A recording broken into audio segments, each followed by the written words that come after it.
Thierry. Bonjour Paul-Marie. Nous sommes au siège de notre journal, dans le couloir qui mène vers la rédaction, au milieu des unes qui ont marqué justement l'histoire de notre titre. Nos lecteurs retrouveront exceptionnellement ce 1er janvier une édition de 32 pages dans laquelle on se projettera évidemment sur la nouvelle année, sur 2013, mais dans laquelle on fera également le bilan de ces 12 mois qui se terminent. Alors justement, pour votre service, quel aura été l'événement marquant de 2012 ? Alors 2012, année politique, année d'élection présidentielle. Bien évidemment, l'événement marquant aurait été l'élection de François Hollande à l'Élysée, un événement attendu par le peuple de gauche, on va dire, depuis le départ de François Mitterrand en 1995.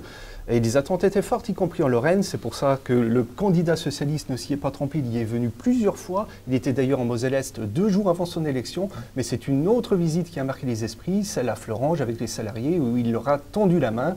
Il leur a fait quelques promesses. On sait ce qu'il en est advenu ensuite.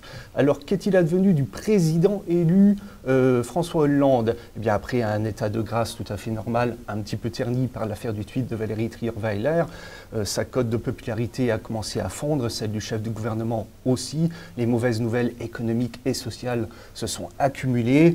Bon, on sait qu'il compte beaucoup sur le contrat de génération pour les jeunes et l'emploi des jeunes en 2013 pour rebondir. Thierry, quel aura été l'homme ou la femme de l'année en 2012 ?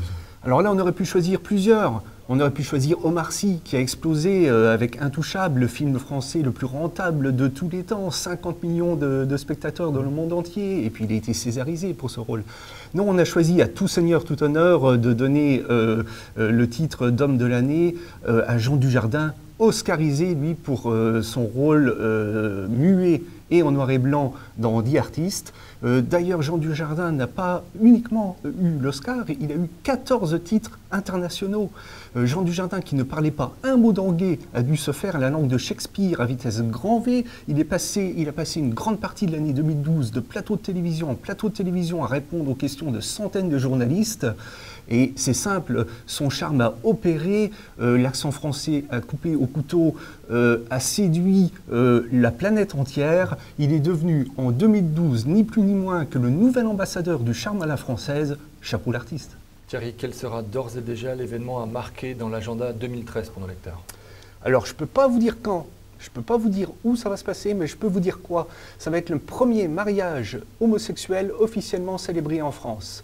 Le gouvernement s'y est engagé, il a la volonté, il a la majorité pour le faire, qu'on le veuille ou non, ça se fera. Et puis on le sent bien, la société aujourd'hui, elle est mûre pour franchir le pas. Et puis c'est un événement qui va marquer la société française, comme toutes les grandes avancées sociétales. On peut citer le droit de vote pour les femmes, le droit à l'IVG, l'abolition de la peine de mort. Ça marquera.